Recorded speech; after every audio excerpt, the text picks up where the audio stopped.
तो क्या अब उत्तर प्रदेश के बाहुबली हथियार नहीं रख पाएंगे? नमस्कार, मैं हूं नीलू। क्योंकि एक बड़ी टिप्पणी इलाहाबाद हाईकोर्ट की तरफ से आई है इन बाहुबलियों के हथियारों को लेकर। जी हां, जिसमें बृजभूषण शरण सिंह, राजा भैया, धनंजय, ब्रजेश सिंह को हथियार लाइसेंस कैसे मिला, इस पर हाईकोर्ट ने 19 बाहुबलियों का अब ब्यौरा मांगा है, सरकार से ब्यौरा मांगा है। इलाहाबाद हाईकोर्ट ने उत्तर प्रदेश में बाहुबलियों और आपराधिक पृष्ठभूमि वाले लोगों को जारी शस्त्र लाइसेंस पर बड़ा सवाल उठाया है। कोर्ट ने बृजभूषण शरण सिंह, राजा भैया, धनंजय सिंह, ब्रजेश सिंह समेत 19 चर्चित लोगों का पूरा रिकॉर्ड तलब किया है।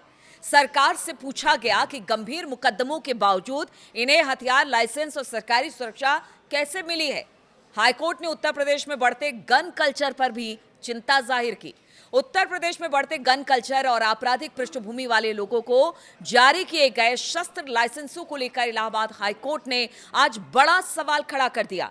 कोर्ट ने राज्य सरकार और सभी पुलिस अफसरों से पूछा कि आखिर गंभीर आपराधिक मामलों में नाम आने वाले हाईकोर्ट ने इस मामले में बृजभूषण शरण सिंह, राजा भैया, धनंजय सिंह, ब्रजेश सिंह, विनीत सिंह समेत 19 चर्चित नामों का पूरा ब्यौरा तलब कर लिया है। कोर्ट ने सरकार से यह भी पूछा कि इन लोगों को किस परिस्थितियों में शस्त्र लाइसेंस जारी किए गए, उनके खिलाफ कितने मुकदमे दर्ज हैं और उन्हें किस तरह की सरकारी सुरक्षा मिली है। तो देखिए, दरअसल संत कबीर नगर निवासी जयशंकर की ओर से इलाहाबाद हाईकोर्ट में एक याचिका दाखिल की गई थी। याचिका में आरोप लगाया गया कि प्रदेश में शस्त्र लाइसेंस जारी करने और उसके नवीनीकरण यानी कि रिन्यू में नियमों की अनदेखी की जा रही है। याचिकाकर्ता ने ये भी कहा कि कई ऐसे लोग हथियारों के लाइसेंस लेकर खुलेआम प्रदर्शन करते हैं जिनकी आपराधिक पृष्ठभूमि रही है। इससे समाज में डर और गन कल्चर बढ़ रहा है। मामले की सुनवाई जस्टिस विनोद दिवाकर की कोर्ट में हुई। सुनवाई के दौरान जब प्रदेश सरकार ने अपना हलफनामा दाखिल किया तो आंकड़े देखकर कोर्ट भी हैरान रह गया।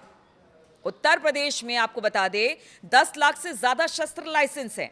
राज्य सरकार की ओर से कोर्ट को बताया गया कि उत्तर प्रदेश में इस समय 10,08,953 शस्त्र लाइसेंस धारक हैं। इनमें से 6,062 ऐसे लोग हैं जिनके खिलाफ 2 या उससे अधिक आपराधिक मुकदमे दर्ज हैं। सरकार ने यह भी बताया कि करीब 23,407 लाइसेंस अभी भी लंबित हैं, जबकि 20,960 परिवार ऐसे हैं जिनके पास एक से ज्यादा हथियारों के लाइसेंस मौजूद हैं। इन आंकड़ों ने कोर्ट की चिंता और बढ़ा दी है। कोर्ट ने सवाल उठाया कि आखिर जिन लोगों पर गंभीर आपराधिक मुकदमे दर्ज हैं, उन्हें हथियार रखने की अनुमति कैसे दी गई। हाईकोर्ट ने जिन चर्चित नामों का रिकॉर्ड मांगा, उनमें कई बड़े राजनीतिक और आपराधिक चेहरे शामिल हैं। कोर्ट ने जिन लोगों का ब्यौरा मांगा उसमें बृजभूषण शरण सिंह, राजा भैया, धनंजय सिंह, ब्रजेश सिंह, विनीत सिंह, अब्बास अंसारी, खान मुबारक, अजय प्रताप सिंह उर्फ अजय सिपाही, संजय सिंह सिंगला, अतुल वर्मा, मोहम्मद साहब, सुधाकर सिंह, गुड्डू सिंह, अनूप सिंह, लल्लू यादव, बच्चू यादव और जुगनू वालिया जैसे नाम शामिल हैं। कोर्ट ने सरकार से कहा कि इन सभी के सही पते, उनके खिलाफ दर्ज आपराधिक मुकदमे, शस्त्र लाइसेंस का विवरण और सुरक्षा से जुड़ी जानकारी तुरंत पेश किया जाए कोर्ट में। सुनवाई के दौरान हाईकोर्ट ने हथियारों के सार्वजनिक प्रदर्शन पर भी सख्त नाराजगी जताई है। कोर्ट ने कहा कि कई जगहों पर लाइसेंसी हथियारों का खुलेआम प्रदर्शन किया जाता है, जिससे समाज में गलत संदेश जाता है। खास तौर पर सोशल मीडिया पर हथियारों के साथ फोटो और वीडियो डालने का जो ट्रेंड लगातार बढ़ा है। हाईकोर्ट ने राज्य सरकार और पुलिस प्रशासन से पूछा कि ऐसे मामलों में अब तक क्या कार्रवाई की गई है और लाइसेंस के दुरुपयोग को रोकने के लिए क्या व्यवस्था है।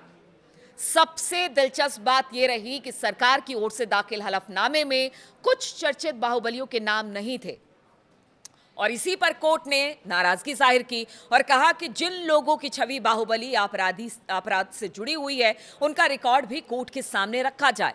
इसके बाद कोर्ट ने अलग से 19 लोगों की सूची तैयार कर उनका एक पूरा आपराधिक इतिहास और लाइसेंस संबंधी जानकारी तुरंत सरकार से तलब कर ली है।